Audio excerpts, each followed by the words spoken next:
India और England की ODI series खत्म हो चुकी है। अब ये ओडीआई सीरीज क्यों जरूरी थी? बिकॉज चैंपियंस ट्रॉफी के प्लान बनाने थे। 2017 में हम चैंपियंस ट्रॉफी के फाइनल में हारे थे। 2017 से 2025 के बीच में कोई भी चैंपियंस ट्रॉफी नहीं हुई है। Heavy right? थोड़ा सा लाइट करते हैं। 3 मैच की ओडीआई सीरीज जो इंग्लैंड के खिलाफ थी, that was the perfect preparation for the ICC champions trophy, जिसकी शुरुआत हो रही है भारतीय नजरिए से 20 तारीख को। बांग्लादेश, पाकिस्तान और न्यूजीलैंड हमारे ग्रुप में है। उनको चुनौती देनी है, उन्हें हराना है। लगभग हर मैच एक मस्ट विन सिनेरियो है एंड इवेंचुअली सेमीफाइनल और फाइनल में पहुंच के वो ट्रॉफी उठानी है जो एमएस धोनी के धुरंधरों ने 2013 में उठाई थी। तो ये तो रहा कॉन्टेक्स्ट। अब क्या मिला, क्या पाया, क्या खोया, कोई हेडेक्स, कोई कंसर्न्स इस सीरीज के बाद, उस पर चर्चा करेंगे गेम फेस ऑन के इस ब्रांड न्यू एपिसोड में।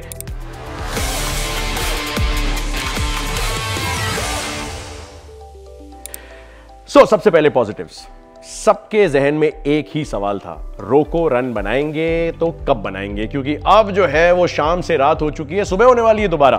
थैंकफुली वो सुबह आई, वो सूरज की किरण आई, रोहित शर्मा का शतक आया। कटक में हिटमैन का शतक was the best possible news, the biggest positive from this series. And I will say that Rohit Sharma actually was never really out of form in the ODIs, क्योंकि इससे पहले जब ODIs खेली थी भारतीय टीम तो वो श्रीलंका में थे, उसमें भी रोहित शर्मा भारत के लिए टॉप स्कोरर थे, उसमें भी उनकी हाफ सेंचुरीज आई थी। यानी कि ODI फॉर्म एक तरफ और टेस्ट और T20 इंटरनेशनल्स दूसरी तरफ, it was never in doubt and it was just a matter of when and not whether Rohit would score and he eventually did। अब दूसरा सवाल था, पहले ODI में विराट कोहली दिखे नहीं, उन्होंने कहा नी में स्वेलिंग है। तकलीफ क्योंकि यार विराट कोहली का ना होना एक बड़े आईसीसी टूर्नामेंट में, खासतौर से जिस ग्रुप में पाकिस्तान हो, हमेशा एक तकलीफ का सबब रहता है। बट विराट कोहली दूसरा ओडीआई खेले, आदिल रशीद का शिकार बन गए 5 रन के स्कोर पे। फिर लोगों को लगा यार क्या ये आउट ऑफ फॉर्म है? क्या पर्थ में जो शतक आया था बॉर्डर गावस्कर ट्रॉफी में, was that just a false dawn? Not really. In ODIs, he's the absolute GOAT. Yeah, I know he could not complete the 14,000 run mark जिसकी सबको expectation थी, जिसको सबको इंतजार था. But the big news is that वो half century आती है and everybody suddenly says, thank God. रोको ने रन बना लिए. Biggest positive for Team India after this series. The second biggest positive is not just the fact कि शुभमन गिल को vice captaincy दी गई, but the fact that Shubman Gill ने as a vice captain एक player of the series performance दी. अहमदाबाद में शतक आता है, नागपुर और कटक में हाफ सेंचुरीज आती है। नागपुर में तो एक्चुअली वो शतक भी डिजर्व करते थे, आई थिंक थोड़ी सी जल्दी में थे, वरना शतक वहां भी आ जाता। In this format in India और for India he is been the greatest batter since 2023। ये तो आंकड़े गवाही पेश करते हैं। So there was never any doubt about Shubman's ability.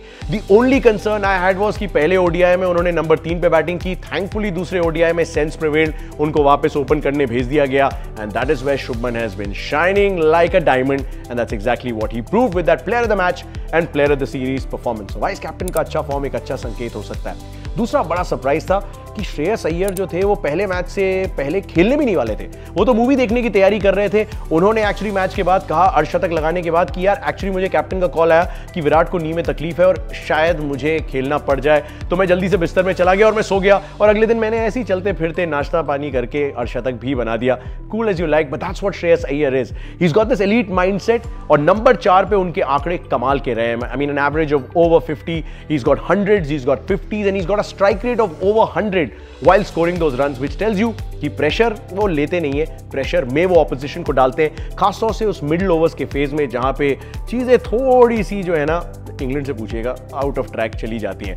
तो श्रेयस का अच्छा फॉर्म, वाइस कैप्टन का अच्छा फॉर्म और रोको का रन बनाना, ह्यूज पॉजिटिव। एक छोटा सा और पॉजिटिव मैं ऐड करना चाहूंगा, वो ये कि वरुण चक्रवर्ती और हर्षित राणा दोनों का कॉल अप आया था इस ओडीआई सीरीज में, दोनों का डेब्यू हुआ ओडीआईज में इस सीरीज में, दोनों चैंपियंस ट्रॉफी के स्क्वाड में शामिल कर लिए गए, दोनों को थोड़ा थोड़ा गेम टाइम मिल चुका है। यानी कि दुबई में होने वाले उस पहले मुकाबले में या दूसरे मुकाबले में पाकिस्तान के खिलाफ कोई भी फ्रेश ऑफ द बोट नहीं जाने वाला। He would have played a couple of one-day internationals और उस टीम में किस तरह की वाइब है, किस तरह की केमिस्ट्री है, उसको अच्छी तरीके से समझ चुके होंगे। अब कंसर्न्स की तरफ चलते हैं। कंसर्न ये है कि मोहम्मद शमी इंजरी से वापस तो आ रहे हैं, लेकिन Mohammed Shami has not looked at his 100%। I am just hoping कि Mohammed Shami is saving his best for the ICC trophy. ये बात भी सच्ची है कि मोहम्मद शमी ने अभी तक कोई आईसीसी ट्रॉफी जीती नहीं है। 2024 का विश्व कप भी जो हमने जीता था उसमें मोहम्मद शमी थे नहीं। That's one thing he like to tick off from his bucket list कि वो आईसीसी ट्रॉफी में परफॉर्म करें। तो अगर अभी तक वो 100% परफॉर्मेंस नहीं आई है तो आई am just hopping he is saving it for Dubai. But the bigger concern is not Mohammad Shami not firing on all cylinders. The bigger concern is कि जसप्रीत बुमराह की गैर मौजूदगी एक इतना बड़ा होल है जिसे फिल करने के लिए आपको 2 खिलाड़ी लग सकते हैं। अब इंडिया ने बहुत क्लियर कर दिया है कि वो नंबर 8 तक बल्लेबाजी चाहते हैं, यानी कि आपके प्रॉपर गेंदबाज सिर्फ 3 होने वाले हैं। You would imagine it's Kuldeep, you would imagine it's Harshit Rana, you would imagine it's either Mohammed Shami if he is fully fit और इट्स अर्शदीप सिंह।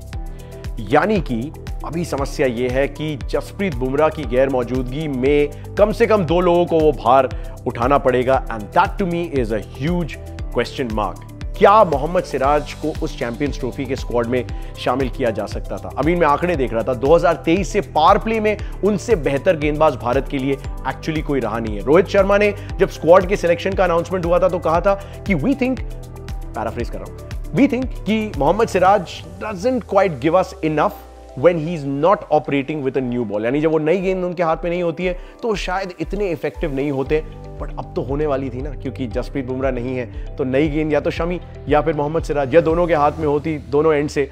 तो क्या सिराज को थोड़ा सा शामिल किया जा सकता था? Yes, he is a part of the non-traveling reserves. I didn't know there's a thing like that, but I've got to know there is. तो non-traveling reserve मतलब कि अगर गॉड फॉरबिड किसी को इंजरी आती है तो सिराज को सीधे एमिरेट्स या एतिहाद की फ्लाइट में बोल दिया जाएगा कि आप यूएई जाइए और प्लीज आप वही कीजिए जो आपको टेक्निकली करना चाहिए था। So big concern for me over there. The third little concern is that Varun Chakravarthy का स्टॉक तो बहुत जल्दी राइज हुआ है, लेकिन ओडीआईज में अर्ली डेज है। तीसरे ओडीआई में एक्चुअली उनको काफ स्ट्रेन आया और इसलिए वो खेलते हुए नहीं नजर आए, लेकिन he was the only player जिन्हें रोहित शर्मा ने टॉस के समय तीसरे ओडीआई में हाईलाइट किया कि उनको एक निगल है, उनको एक काफ स्ट्रेन है, इसलिए वो नहीं खेल रहे। यानी कि क्या इंडिया वरुण चक्रवर्ती को एज अ लीड स्पिनर देख रही है and not Kuldeep Yadav? I will be very surprised, but I'm also a little concerned. I would love to see Kuldeep playing with Varun Chakravarti or Kuldeep as the frontline spinner for that side, जिसमें अक्षर पटेल और Ravindra Jadeja definitely होंगे, but सिर्फ वरुण चक्रवर्ती है, no Kuldeep. Comment section में जो मुझे जरूर बताइएगा कि क्या ये आपके लिए भी थोड़ा सा कंसर्न बन सकता है। और एक्चुअली कमेंट सेक्शन से याद आया, क्यों ना हम 11 बनाए भारतीय टीम की दुबई में होने वाले बांग्लादेश के खिलाफ उस मुकाबले की। तो जल्दी से 11 तैयार कर देते हैं। Number 1, 2, 3, 4 not really in doubt, यानी कि Rohit Sharma captain and vice captain Shubman Gill will definitely open. Number 3 पे विराट कोहली, थैंक गॉड वो 50 आ गई, वो नंबर 3 पे। नंबर 4 पे श्रेयस अय्यर ने 2 50 लगाई है, एक ऑलमोस्ट 50 लगाई है। प्लीज यार सीमेंट कर दो उनकी जगह। नंबर 5 से चीजें थोड़ी सी इंटरेस्टिंग होती है। हमारे एक्सपर्ट्स की माने, जो कि हमारे साथ जियो स्टार में थे, उन्होंने कहा अगर नंबर 5 पे आप केएल राहुल को नहीं खिला रहे और वो लेफ्ट राइट का कॉम्बो कर रहे हैं तो आप उन्हें ना ही खिलाएं तो बेहतर है, आप ऋषभ पंत को अपनी टीम में डाल लीजिए। But I think KL Rahul has done enough and more especially in that World Cup to merit a place at that number 5 position। तो चलिए केएल राहुल को मैं अपनी 11 में 5 पे रख देता हूं। आप बताइएगा ऋषभ या फिर KL Rahul and why. Number 6 पे रविंद्र जडेजा या अक्षर पटेल में से किसी को भी ले सकते हैं। मेरे हिसाब से Axar more of a batting allrounder जो गेंदबाजी भी दे सकते हैं, and Jadeja more of a bowling allrounder जो गेंद से तो आप उन्हें हर ओवर कराना चाहेंगे, मतलब 10 के 10 उनके ओवर डलवाना चाहेंगे, and batting obviously after that. Where does Hardik Pandya go in your lineup? मेरे हिसाब से so let's just go back. Shreyas at 4, KL Rahul at 5, Hardik Pandya at 6, then Akshar Patel at 7 और vice versa. नंबर 8 पे रविंद्र जडेजा या अक्षर पटेल या हार्दिक पांड्या। तो इन 3 allrounders के बीच में आपका 6, 7 और 8 तय हो जाएगा। नंबर 9 पे कुलदीप यादव, नंबर 10 पे हर्षित राणा और नंबर 11 पे मैं अर्शदीप सिंह के लेफ्ट आर्म ऑप्शन के साथ जाना चाहूंगा अगर शमी 100% फिट नहीं है उस दुबई के मुकाबले में। आप अपनी 11 मुझे जरूर बताइएगा और आप मुझे बताइएगा कि सबसे ज्यादा रन चैंपियंस ट्रॉफी में कौन बनाने वाला है। मेरे हिसाब से शुभमन गिल बनाने वाले हैं। और सबसे ज्यादा विकेट कौन लेने वाला है? मुझे ऐसा लगता है कि कुलदीप यादव ले सकते हैं अगर वो हमारे फ्रंटलाइन स्पिनर हैं तो। ये तो थी 11, ये तो थे थोड़े से प्रेडिक्शंस। आपके प्रेडिक्शंस कमेंट सेक्शन में, उसका इंतजार रहेगा। But until the next time, it's good bye.